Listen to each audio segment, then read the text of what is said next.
കൊണ്ട് മാത്രമായിരുന്നെങ്കിൽ 1947 ഒരിക്കലും ഇന്ത്യക്ക് സ്വാതന്ത്ര്യം ലഭിക്കുമായിരുന്നില്ല. മറിച്ച് ഇരുമ്പായുധങ്ങളെക്കാൾ മൂർച്ചയുള്ള ആയുധങ്ങളും വാക്കുകളും ഒപ്പമുണ്ടായിരുന്നത് കൊണ്ടാണ് 1947 ഇന്ത്യക്ക് സ്വാതന്ത്ര്യം ലഭിച്ചത്.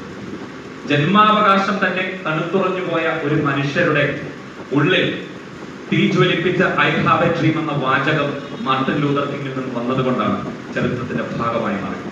ആവേശം ജ്വലിപ്പിക്കുകയും ആവേശ തിരത്തള്ളലിലേക്ക് മനുഷ്യനെ നോക്കുകയും മാത്രമല്ല, മറിച്ച് കണ്ണ് കാണാത്ത കാത് കേൾക്കാത്ത ഹെലൻ കെല്ലറിനെ ഞാൻ നിന്റെ ഒപ്പമുണ്ട് എന്ന് ചേർത്ത് പിടിച്ച ആനി സള്ളിവന്റെ വാക്കുകളും ചരിത്രത്തിന്റെ ഭാഗമാണ്.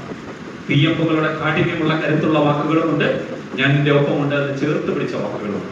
വാക്കിന് അത്തരത്തിലൊരു കരുത്തുണ്ട്, ആശയങ്ങൾക്ക് അത്തരത്തിലൊരു കരുത്തുണ്ട്.